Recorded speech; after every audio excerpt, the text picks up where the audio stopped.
If you're caring for an autistic or neurodivergent child or a loved one with big sensory and emotional needs, you probably know the moment when you can feel a meltdown building. Your body goes on alert. Your brain starts scanning for solutions and you're trying to hold it together while also helping them feel safe.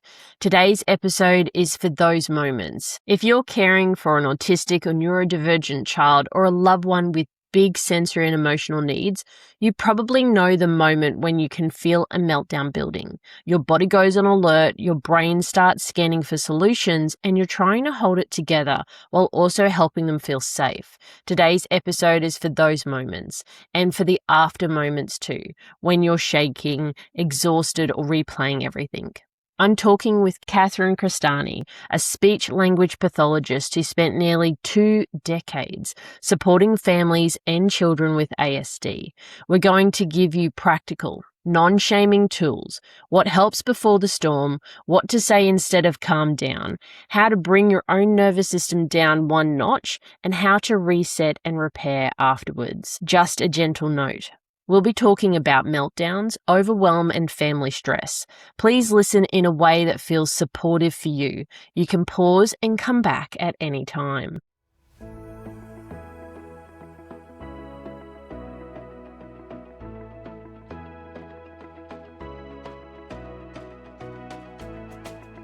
If you're tired of holding it together in hard rooms, appointments, hospital days, and service systems, and then crashing afterwards, you're in the right place. Hello and welcome. Caregiver to caregiver, I'm really glad you're here.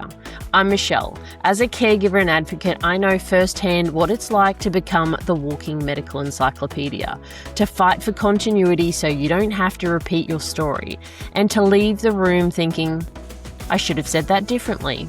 No pressure, no perfect routines, and no toxic positivity.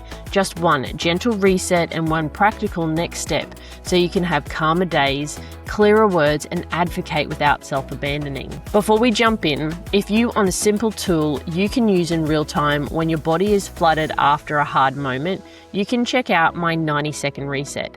It's a self-paced, trauma-aware toolkit to help you settle your body so your brain comes back online, especially in hard moments and the crash afterwards.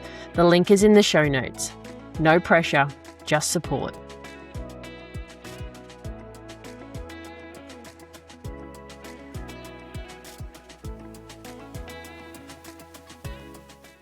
Today's guest is Catherine Crestani.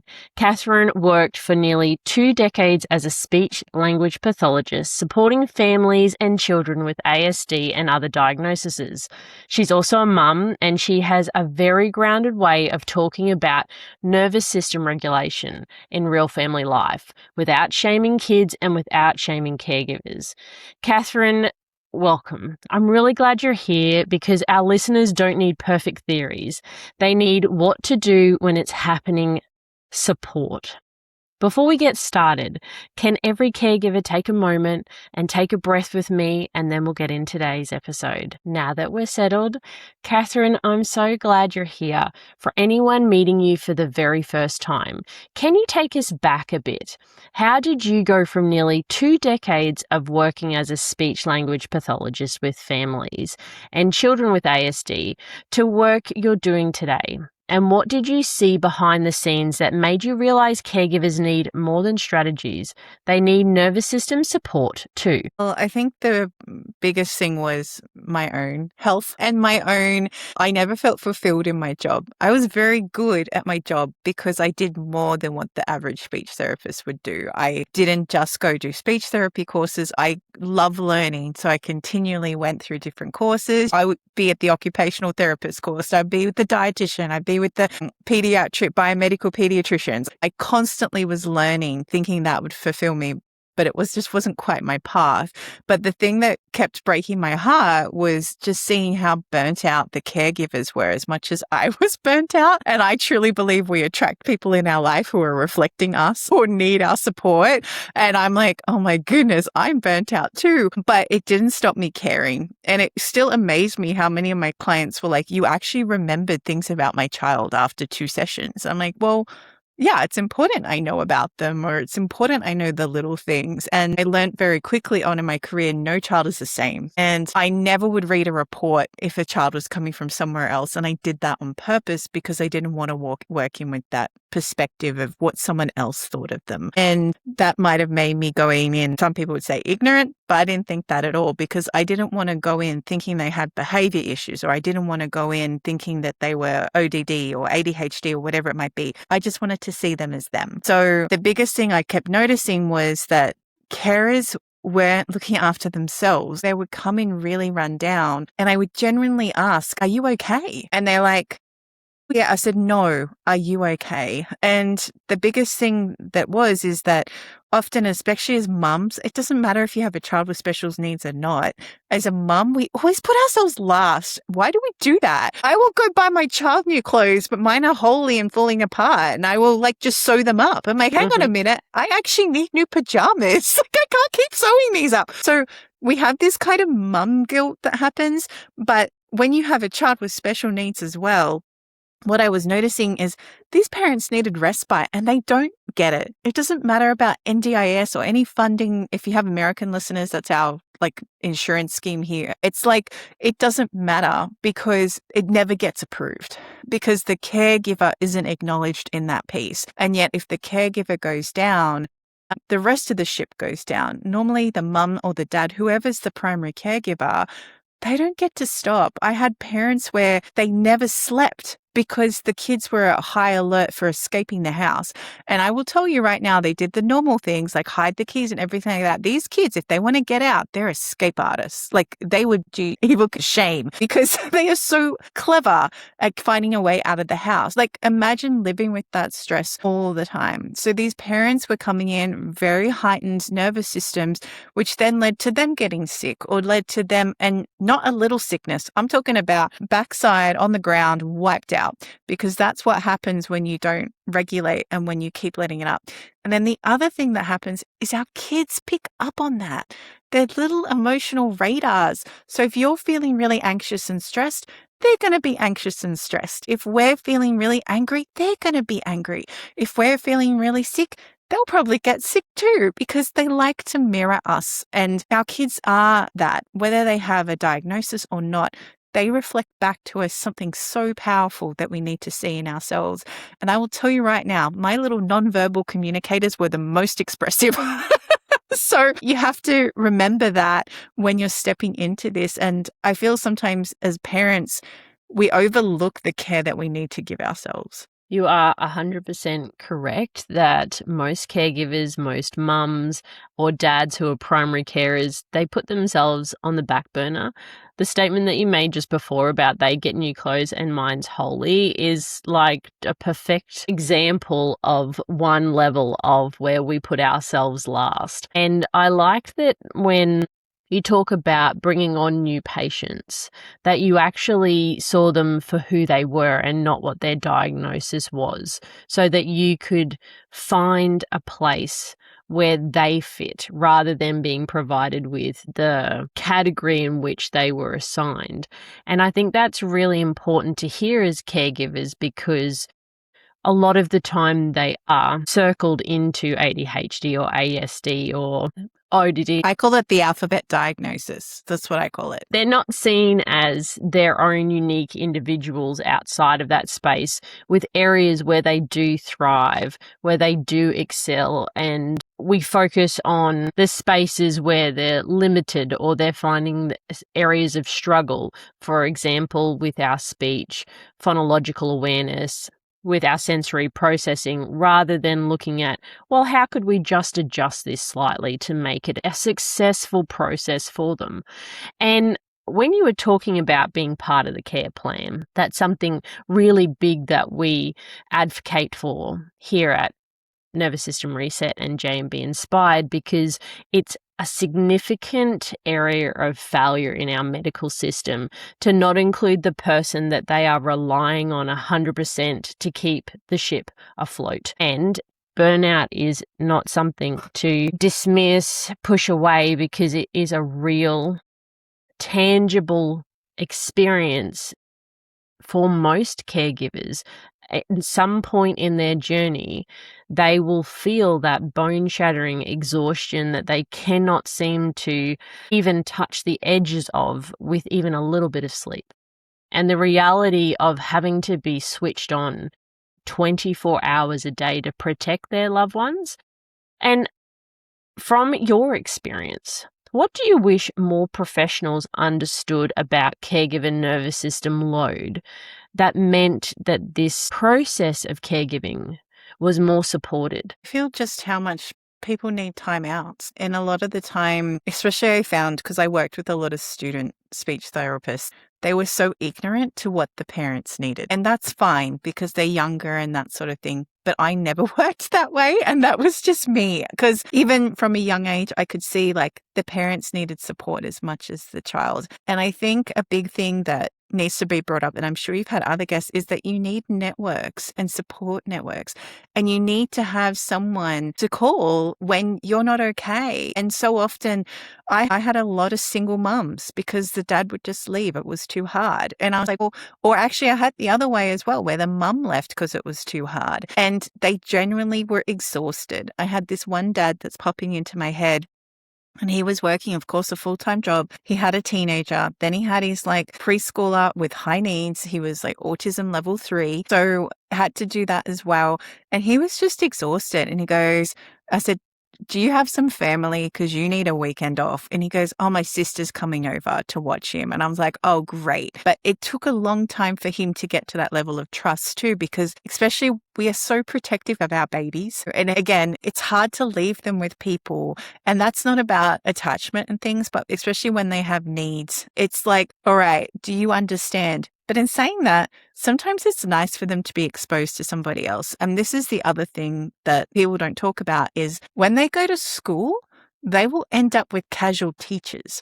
And if they haven't learnt that they're going to have other people coming in and out of their lives, when that casual teacher shows up, they will melt down because they're not used to having people in and out. So I feel if professionals start talking more about getting people into support and getting people into spaces where they can just talk freely, or have some sort of network where, you know, in your local area, that if you're really desperate and have to go to the doctor, there's someone you can call that will come and babysit, or someone that will call and come in. And I know sometimes it can be hard because of circumstances, but the more you learn to be flexible with that, the more your child will feel some more flexibility with that as well. What I've found as a caregiver is that there is nobody that can step in and do what you do. And so it's about finding the loved ones, finding the friendships, finding the other caregivers who have the knowledge and the experience, even to do short periods of time of support, even if that looks like just 2 hours while you go to a medical appointment, or even to let you have half an hour of nap time if that's what you need, because otherwise you do find that you're just constantly trying to dig more out of a bucket that's already got a hole in it, that you just keep going, and you're forgetting that I need to replenish. And that's where I think we find those moments where habits that we stack on top of making a cup of tea give us those small windows of replenishing that bucket. And even though it sounds like 90 seconds is nothing, that's not going to do anything for me. But if that's done 5 times a day, and then you do that 5 times a day for a month, you're actually investing in yourself more regularly than you would if you left the house for an hour for a massage. And I really think we need to have a little bit more around language, because language can either soothe or escalate the situation. And in your experience, what's most helpful way for caregivers to understand meltdowns, especially when they're exhausted and it feels relentless? First of all, the words calm down will never work for a human, for a child. Please, that's the worst thing you can say to someone whose nervous system is fried. And working for as long as I did, I learned that sometimes you don't even know the trigger of the meltdown, so don't try and overanalyze it. Because if you sit there and you're spending all that time going, oh my God, what set him off? I can undo that. Or what set her off? I can undo that. I can tell you right now, it's not going to help. But sometimes the biggest thing to say is actually start labeling their emotions. My goodness, you are so angry. I understand. Especially if you can see what happened, right? Your brother took your toy. I understand it. Or you didn't get that sticker, or you didn't get that prize, and whatever it might be. Like, oh yeah, I know I didn't buy you that toy. You can be angry at me. And we have to start giving them the emotional language. Even if you think they don't understand, their subconscious is taking it in. They take in the tone of your voice. They acknowledge it. Oh no, I can see that you're frustrated. I'm frustrated too. That shouldn't have happened. And you're not justifying the situation. You're justifying their emotion. You're letting them validate that's okay to have that feelings. And I remember this client, I was thinking about this before we jumped on today. I had this client and we would be having the most amazing sessions. So mum and dad would come, like he was making pretty good progress. We'd all be happy and laughing. And then something would just snap and he would start absolutely trashing the clinic room. He would start throwing the tables, and his parents were mortified, and they were like gentle, the most gentle souls. And I'm like, what is going on? And this was the only client I've ever said this for. And I said, we need to pause therapy because I'm concerned for everyone's safety. And we need to figure out what's going on in his head. I'm going to refer you to a psychologist. And so they started seeing this psychologist, and she said something in his mind didn't go the way it was meant to go. That was the problem. So it might have been their reaction wasn't happy enough, or they didn't throw the ball quick enough, or whatever it might be. So if we sat there and tried to analyze the meltdown, we never would have understood what it was because we were never in that moment. So your own child better than anybody else. So you'll know what will help bring them back. But once they get to that tipping point, sometimes they just have to let it go.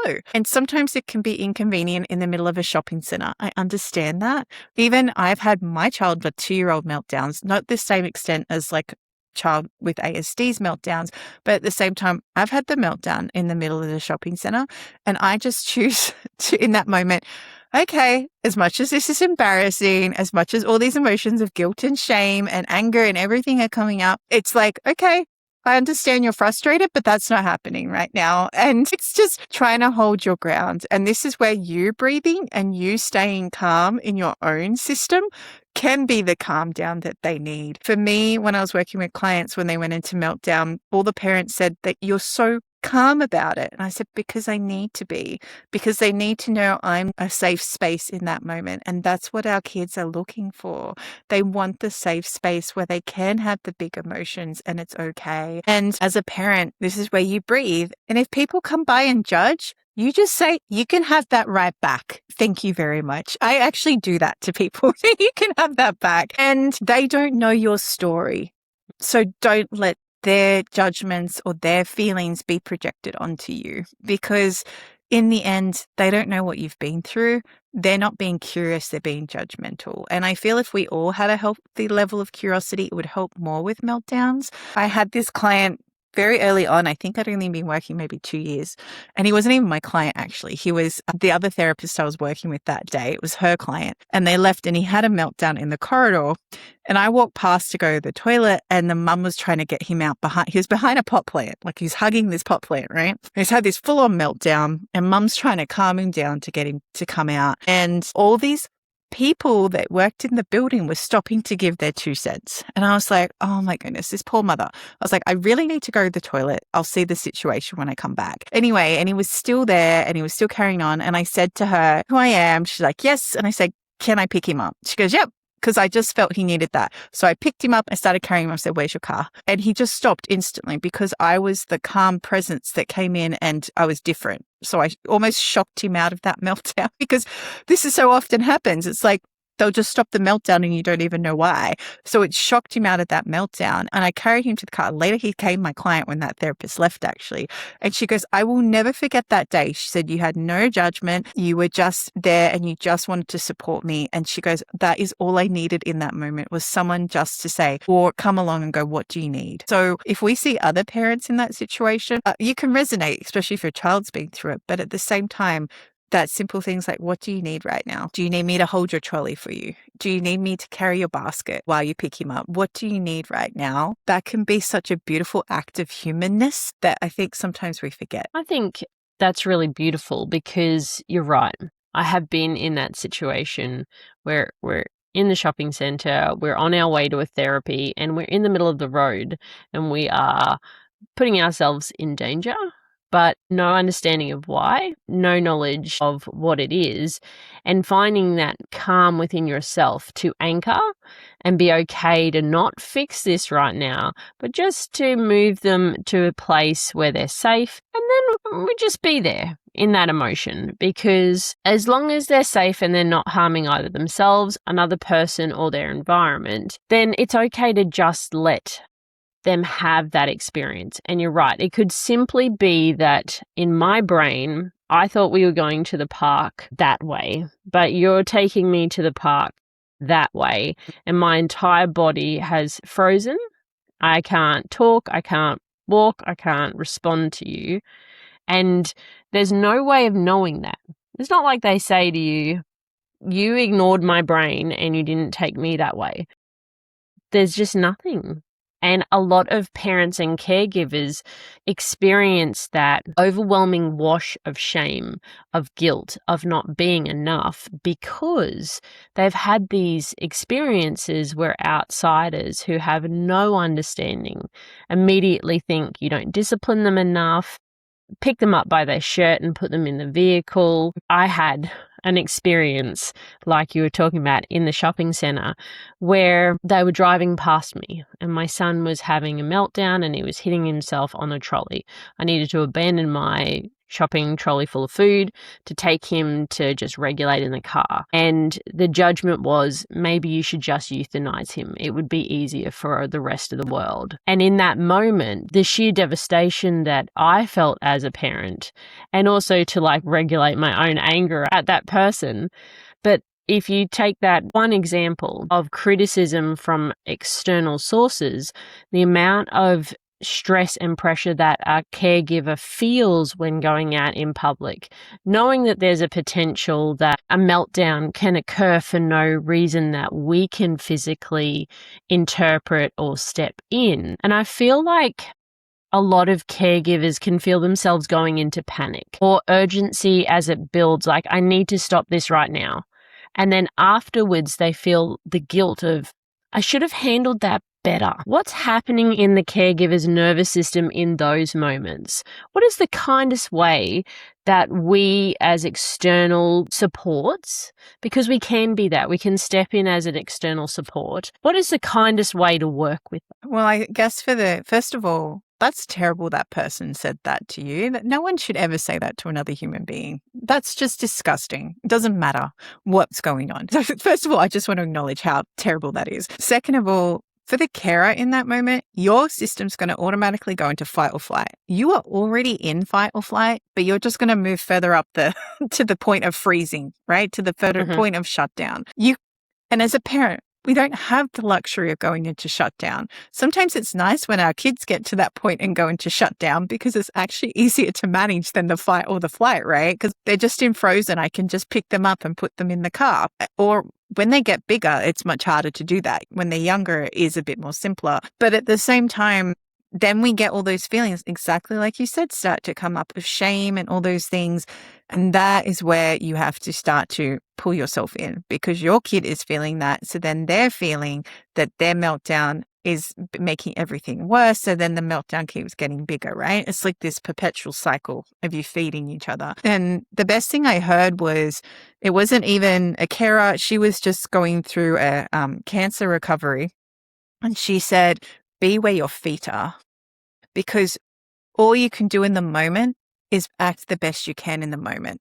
You cannot change what happens. If you're worried about what happened before, then you're going to project that onto the situation. If you're worried about what's going to happen in the future, then you're going to go into anxiety and overwhelm. Just be in the moment. And that's why breathing is so powerful, which is what you demonstrated at the start, Michelle, because when you breathe, you're actually allowing yourself to be present. You can focus on your breath. And if you're a passerby and you see that happening, just kindly ask and say, do you need some support right now? Or do you need me to do something for you? And actually come in with compassion, not judgment. And people feel the difference. You go in going, oh, do you need some help? Completely different energy, right? Like, instead of, do you need some support right now? Or do you want me to maybe hold your trolley for you? Like, again, simple things. What do you need right now? Can I put the groceries in the car for you? And normally, woman to woman, it's okay. Sometimes, and even I've had this. So This is a very real world example of having a meltdown. And this is not a child. This was me having a meltdown. So I had just bought into my company at the partnership at the time, and I had to get all this archiving done. Now, to give you an idea of what I was facing was a room full of archive boxes with files back to 1985. It was before I was born. And I'm sitting there going, there was no order. So I had to sit through every single one and find the ones that were less than 7 years old to scan in, and the rest had to go get shredded. So I was there till midnight at the office doing this. And then I had to get them to my car because they were coming to pick up the boxes from my house. So I'm wheeling in this wheelie chair. I'm wheeling these boxes across the road, and the chair snapped and the boxes and the files went everywhere across this laneway. So I was in the middle of this area in Sydney where my office was, called Penrith. It's a very low SES area. And these men came up. Before I even did that, they said, "Hey, love, do you want some help?" And I was like, "Oh, no, thank you." I'm like, "It's midnight. I'm a woman by myself." But when those boxes smashed everywhere across this laneway, I had tears in my face, and they came up again because they saw what had happened.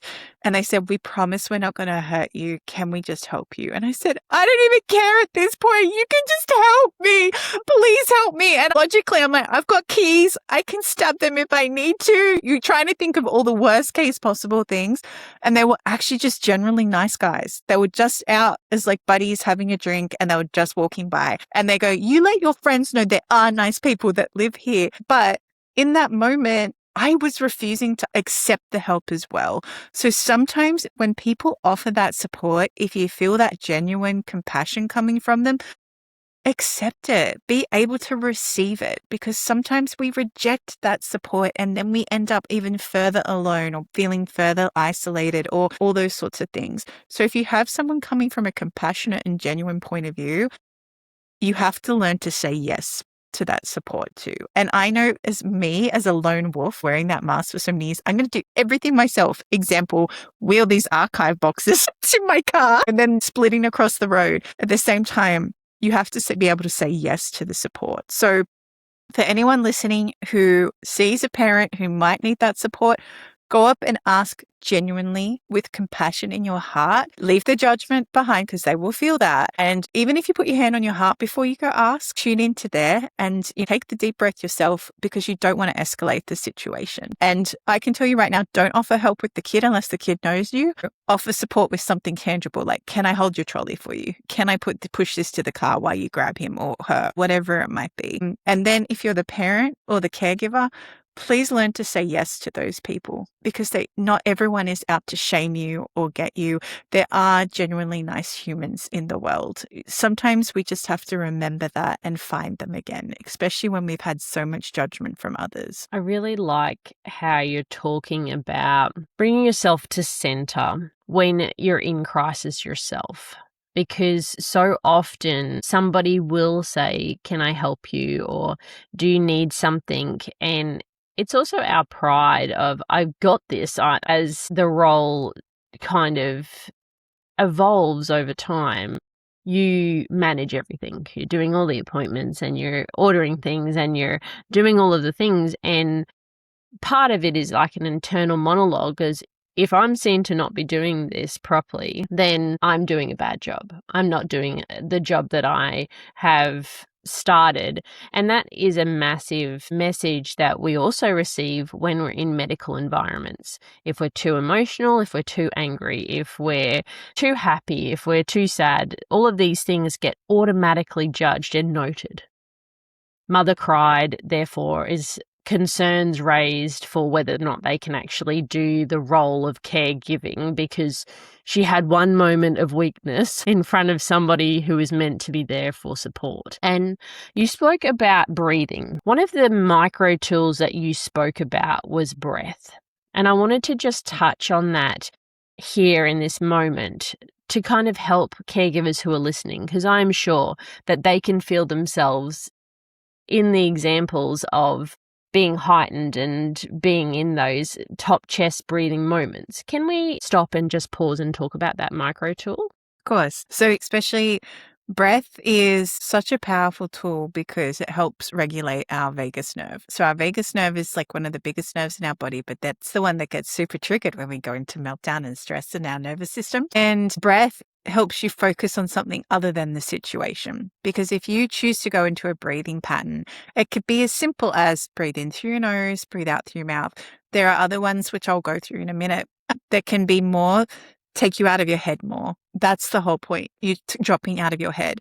When you're having those shallow breaths, if you breathe like that right now, you're already going to panic, right? Whereas the deeper breaths allow your diaphragm to kick in and it's like filling up your body. You can even bring that breath down into your belly. Like people do, especially in yoga, talk about belly breathing, and you can bring that breath further down. The whole point is it's just getting you to stop and think about your air. And you don't need anything to do that. You can just go, oh my goodness, my breathing. And I encourage people to practice when you're not in stress, because then when you are in stress, you can go, oh, that's right, my forward breathing, or my box breathing, whatever you want to call them. And it will help you drop out of that situation quicker. The other thing is, in Chinese medicine, the lungs are to do with grief. So if you're not getting enough air in there, especially in a situation where your child's having a meltdown, you are going to end up bringing on these feelings of grief and all the shame and all the things that come with that, because they're stored in your body. So the more you can actually tune your air into putting it in different things. And you can imagine the air going to where you need it to. It might be that your child has punched you as part of that meltdown. All right, I'm going to send some extra air there so it feels calmer, so it's not tensing up and he's not feeling me tensing up. I'm not saying that's an okay behavior. I want to emphasize that. I'm just saying sometimes we have to figure out a way to manage our bodies in the situation. And like you touched upon earlier, how do I make the situation safe for everybody? Sometimes you just calming down in yourself will be enough to help them calm down in themselves. And if it's a different reaction to what they're used to, that's sometimes shock them out of their meltdown in itself. It's like, hang on, mum's not freaking out too right now. Mum's just sitting there breathing. This doesn't make sense. This is why breathing's so popular, not so popular, but why it's such a big movement. We've got breath work now. This is becoming a bigger practice. We've got yoga have talked about how you breathe. Pilates talk about how you breathe. When you go to the gym, you breathe in when it's like you're putting in the effort. You breathe out when you're letting it go. Breath is such an important thing, and it's free. We just have to breathe, right? So there's the simple thing of breathing in through your nose and breathing out through your mouth. And what that does is it consciously starts to bring in your awareness anyway. We naturally breathe that way, but when you're actually thinking about it, you'll notice you can regulate the rhythm of it. So if you feel yourself going, you can go, oh, hang on, breathe in, breathe out. And it can be a little mantra in your head, breathe in, breathe out. You might like to add a pause at the top, breathe in, hold, breathe out. And you could even do it like that, like how I'm breathe in, hold, breathe out. And you'll actually find that you actually just fall into it anyway. There's another thing called box breathing. So you breathe in for 4, hold for 4, breathe out for 4, and then wait for 4 before you come back in. Or there's another one where you can breathe in for 4 and breathe out for 6. The whole point of all of them is to get you out of your head and thinking about your breath. And this helps your nervous system drop back down because you're not thinking about fighting or flying. You're not thinking about freezing. You're actually like, okay, in this moment, I just need to breathe. That's all I need to do. I need to breathe. That's not a big ask. I just need to breathe. And if you think about on planes, we always see the air sick bags, but they're also there for people who are in a panic attack, right? What's the first thing they always do? They get them to breathe into a bag, because the visualization of you blowing up the bag and then the bag going down, it's taking you out of your head again. So this is why breath is so important. And I love that you don't have to be perfectly calm, just a little more grounded than the moment before. Exactly. What does one notch more grounded look like practically? Body cues that caregivers can kind of check as they're bringing themselves back down. I feel the biggest thing is your shoulders, because when you're ready to go, you're either going to run or you're going to fight, right? Check in with your shoulders. Maybe you need to put some air into there as well. Check in with your stomach. Is your stomach clenching? Can you even feel your stomach? Check in with your heart. Your pulse is probably going erratic. Putting your hand on your heart and just feeling into that as you breathe and feeling it calming down All these sort of somatic responses, so feeling into your body, is also another way to help you just feel grounded in that moment with the breathing. And it could be that all of a sudden the meltdown doesn't feel as big. And just take note of those thoughts happening in your head, because sometimes we are our own critics. Any judgment coming from outside of you is far worse in your head. I will tell you right now, when those thoughts pop up like, oh, I'm a terrible mother, and you can go, am I? And you can start to question and push back on that. It's like, hang on, I'm just taking my child to this appointment. How does that make me a terrible mother? You can start to ask those simple questions to counteract the narrative in your head. And that will help pull you out of your head whilst you're breathing, right? So this is why, and even imagining those thoughts, someone told me this once, imagine them as a little bubble and they're just floating away and you're just going to pop. I'm not that. Thank you very much. So your mindset's a big thing too. So notice how that changes as you start to breathe. And like, these thoughts aren't as terrible. All of a sudden now strategically going, all right, what can I do to help my child in this situation? Rather than we're having a meltdown and this is the most inconvenient time, the inconvenient spot, and I just don't want this. So really just starting to notice those things in you, because all you can control in that moment is yourself. That is all you can control. You cannot control your child. You cannot control the people around you. You can only control yourself. And this goes for life. This is a life lesson for everybody. You can only control the actions that you take. So if it's simply breathing, putting your hand on your heart, taking a moment for you, then that is something you can control and will allow you to come back into yourself. And I think another moment to really consider is the suppression of feelings that caregivers tend to do so that they externally look like they've got their stuff all together and nobody can judge them then. And I think it's really important, and a part of my journey that's been going on since I've gone through burnout and come out the other side, is acknowledgement of I feel angry. Yes. And just saying it, not like having to fix it right then or there, but just acknowledging I'm sad, or I'm sad, angry, and I'm happy because they've given me a diagnosis, but that means my child's going to be in pain for the rest of their life and I can't do anything about it. And so there's those levels of complex mixed emotions. And in the moment, we can't deal with it all at once, but we can acknowledge that I feel sad and happy and exhausted, or whatever combination it might be, just to help with that grounding process. Naming something allows us to not escalate those emotions. It allows our brain to stop and go, I can be angry, I can be sad, and I can be happy. Period. 100%, Michelle. And I don't know where in life that we started to get conditioned, society and culture and parents and everything, that it's not okay to have those emotions. There are no good or bad emotions. They're just feedback.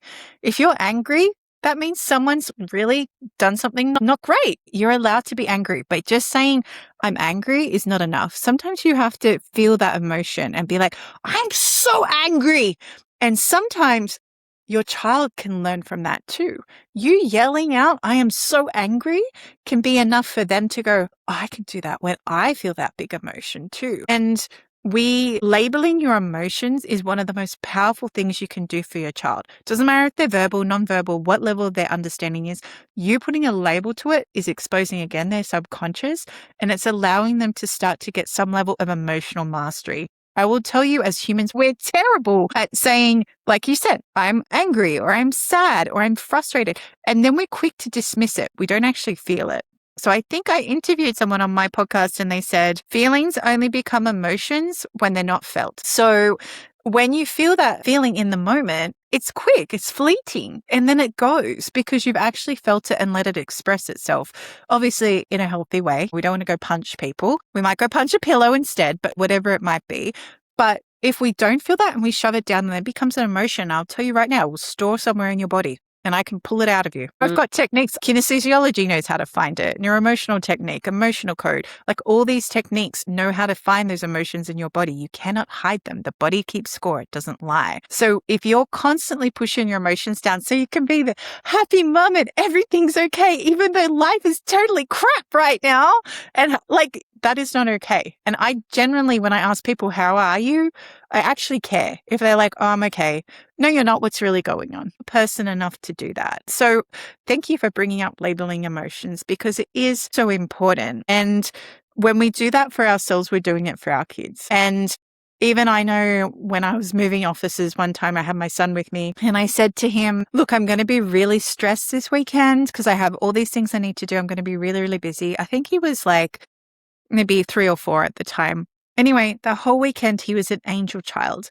And all my staff, everyone that was helping us, their partners, they were like, he's such a good kid. I said, because I actually took the time to explain to him what my nervous system was going to go through this weekend, so he knew it wasn't about him. And they said, so this is the classic thing. If you're having a bad day and you're a teacher, for example, and you walk into the classroom, all those kids are going to know that you're having a bad day because you're trying to hide the emotion, and they'll just amp it all up. It's like I was running a camp years ago with an occupational therapist, and it was a transition to kindy camp, and we had, I think, 12 kids with autism, right, in the one space. And it was really good. And then we got to the middle of the week and it was all running smoothly. And then one of them had a meltdown, and it was like a domino effect. It was like meltdown. And we're in this space and we're like, okay, what do we do? Like there's 2 of us and 12 of them. And we're like, we need to change it up. So we're like, all right, everyone outside. And that was enough because it was changing that scene. But at the same time, we had to take that moment for ourselves, gather ourselves. But again, it's because they all feel each other. We all feel each other. We're actually energetic beings. We have this thing around us called a biofield. We pick up on each other's emotions.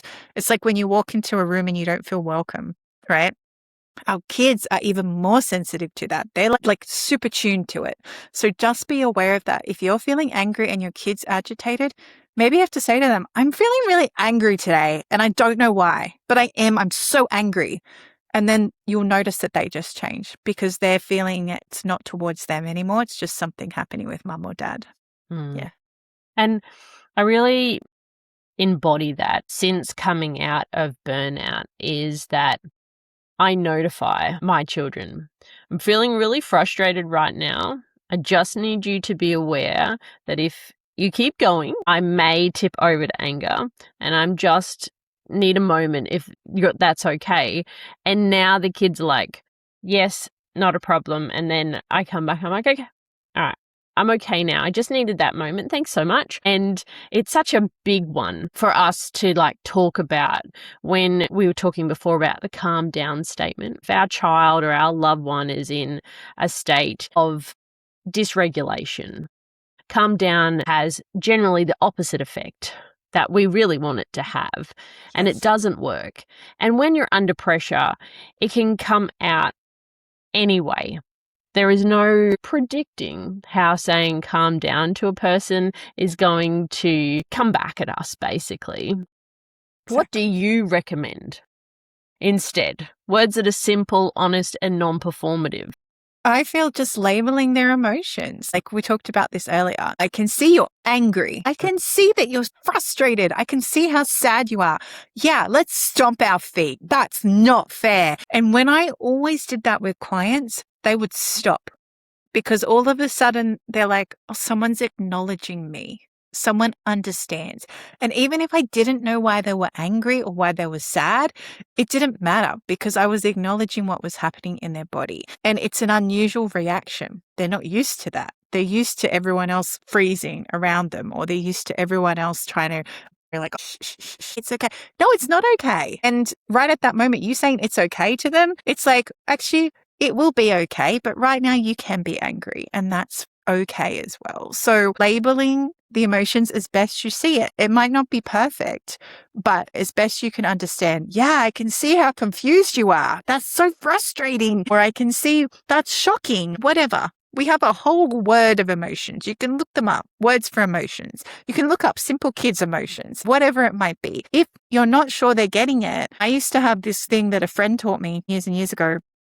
And I would draw on a piece of paper, especially if they came in and they were in that shutdown mode, like I'm not going to talk to anybody. And I would draw in this 4, like imagine dividing the piece of paper into 4, having the smiley face, 2 smiley faces, a sad face, and 2 sad faces.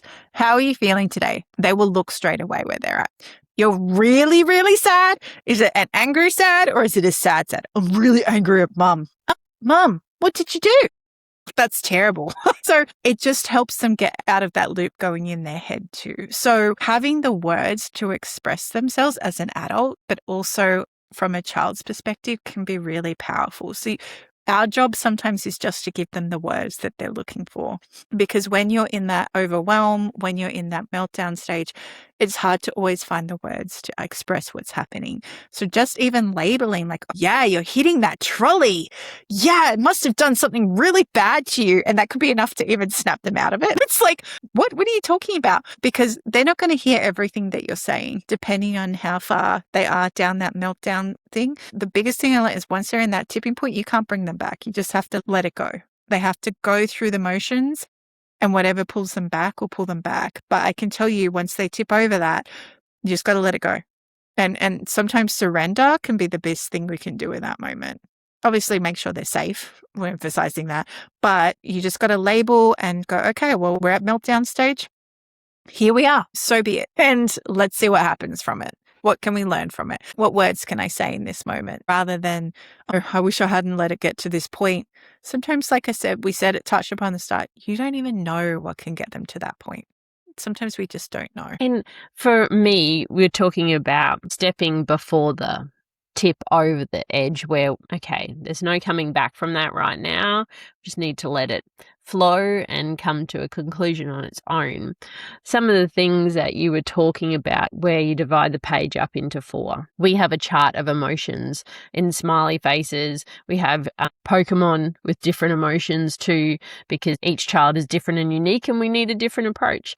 But some of the things that I find if I can step in before that over the top tipping point is getting them to fight me by trying to push me over with compression of the nerves in their own system. Sometimes we do like playful, come on, put them up when we're playing.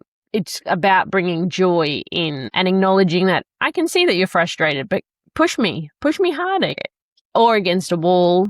Let's go for a run. Let's go. Exactly like you said, Michelle, it doesn't have to be complicated. Sometimes there can be the energy they need somehow to exert. As a caregiver, as a parent, doesn't matter. You know your child the best. Learn what you can do when you see it coming. And if you missed it, that's okay. Give yourself the compassion and grace you would somebody else. And just know that in that moment, then you can do your breathing. Then you can talk to them about emotions. You can do all those things and allow them to come back to themselves naturally. Yeah. And I really like how compassion and grace needs to be a part of our narrative, because the part that most caregivers skip because life keeps moving and then they pay for it afterwards is after a meltdown or after a big incident. What happens in the next 10 minutes? Not perfectly, just gently, so that caregivers don't crash and the relationship has a chance to repair, particularly if there is aggression or there's been physical altercation as a result of the meltdown. 100%. So you gave a 4th tool, particularly in relation to that, not letting that brew and having it so that they can repair. Can we talk a little bit about that to give the person time out? Yeah, so I like to teach my clients, because I got taught this in a peak moment of my stress in my life, and it's called the first aid stress tool, the FAST protocol, and it's like a shortcut way of doing a neuroemotional technique. So in our wrist, in these points, in Chinese medicine, we have meridian points. Meridians carry our emotions. So when we wrap our fingers around like we're putting a watch on, but with our hand, and we put it across the top of our head just like that, so here is our emotional centers in our brain. Okay, so if we put our hand across it and we're tapping in, close our eyes and breathe, and thinking about that emotion that's building up to the point it's getting overwhelming, it'll shift. You'll actually just feel it leave your body. And then once you feel a shift, you change and do your other hands the same way, because then you'll cover pretty much every major meridian channel in your body doing that. You can teach kids to do this. Like, it is so simple. Best example, we were driving in the car and my husband said something to my son and made him really angry. And I taught him this. And my husband's like, are you going to say something? And he said, give me a minute, Dad, I'm just breathing. And we turned around and he's there like that in his child seat. So It doesn't have to be complicated. And I'll make sure Michelle has the links because the site's so simple. You can print it out, stick it on your fridge or wherever you need to see it. But it also has a little video of a child doing it. So you can show your children too. So you can go, oh, remember, let's do that and let's just do it. And I have done it with parents where the child's having a meltdown. I'm like, okay, let's get you fixed first. Let's breathe you in first. Then we can try it with them, but we need to get you regulated first. So it's such a simple and quick tool. That's why it's called the FAST protocol, because it's fast. It's like that. And it doesn't have to be complicated. And even if you don't remember to do the wristing, just do that. It's just do something. And the point is, it's you're actually breathing out the emotion. You're breathing, you're just closing your eyes and going, okay. And you'll feel it shift. I can't describe it. Like, it's just a feeling. You feel it leaving your body. It's so powerful. I really like how we've talked about one deeper breath than before. How we've talked about quick, name what's there, the line for yourself. This is big and I am here. Naming the emotion, being able to recognize it so that you're not suppressing it and adding it somewhere else in your body for a later deep dive that comes up, because our emotions generally come and catch us unawares when we ignore them. Then I love that you've just talked about the fast first aid stress tool. It's also a little bit of fun too, because I think when you add fun into calming down, it makes the process lighter, it makes the process even more enjoyable. And when your kids see that you enjoy resetting, enjoy the process of calming yourself down, those tools are easier to hand on to them for them to accept and adapt and take for themselves. And I really like that example of your son having a moment and putting his hand and doing the process of the fast technique. I think that's just beautiful. And I wanted to say thank you, and just a reminder, if you're listening and you don't feel calm, you're not doing it wrong. You're not aiming for calm. We're aiming for one notch softer than you were before. Now, I love to do a quick lightning round with you. So these are just short answers to really important questions that caregivers have asked me over time. So what is one early sign a meltdown is building that caregivers often miss? The kids are starting to get agitated. You could just see them exactly. And it's like, okay, maybe we need to stop doing that right now and move on. So that can be something. But again, tune into your child's emotional state. If they're exceptionally quiet that day and that's unlike them, then something's not right. If they're exceptionally loud that day, then something's not right. What their resting state is normally like, when you get extremes of that, that is a sign to look for as well. What is one thing to stop saying to kids in overwhelm that we say because we're human? Calm down. We know this already. Don't say calm down, please. Even to another human. Don't say it. What is one phrase that helps a caregiver stay grounded without needing perfect words? I am here in the moment. Yeah. One reminder you'd want every caregiver to hear on their hardest day. You're doing a great job. You're doing the best you can. And thank you for doing what you do. Catherine, I'd love for you to share where listeners can find you, because I find that the easiest way to connect with our listeners, and all of the links will be placed in our show notes so you don't have to remember it by heart right now. So the best place your listeners can go is my website, which is willowhealing.org. There's a free 30-minute session in there if you would just like to check in, if you would even want to work with me. And the other place is my Substack, which is willowhealing.substack.com. Hearing more and more about Substack, I'm going to have to check this space out as a new area that I've not explored. So thank you for sharing those, and I will include your links in the show notes so that people can click and don't have to remember right today. Catherine, thank you. This was practical, non-shaming, and so respectful for caregivers' reality. Today, we've talked about how to recognize the build-up early, how to bring yourself down one notch, what to say instead of calm down, and how to do aftercare plus repair so you don't carry it into the night. One practical next step that I'd love our listeners is to choose one phrase and one body-based reset for today, and practice them just once a day when things are not at crisis level, so they're easier to access when you need them. Keep it gentle and keep it doable. Hey, caregiver to caregiver, if today's episode supported you even in a small way, Would you share it with another caregiver who's holding it together in hard rooms too? And if you have a quick moment, leaving a review on Apple Podcast really helps us reach more caregivers who need calmer days, clearer words, and practical support. I'll see you right back here next week for another episode. I'm Michelle, and this is Nervous System Reset for Caregivers. No pressure, no perfect routines, and no toxic positivity. Just one gentle reset and one practical next step. Until next time, take gentle care of your radiant moments and of yourselves.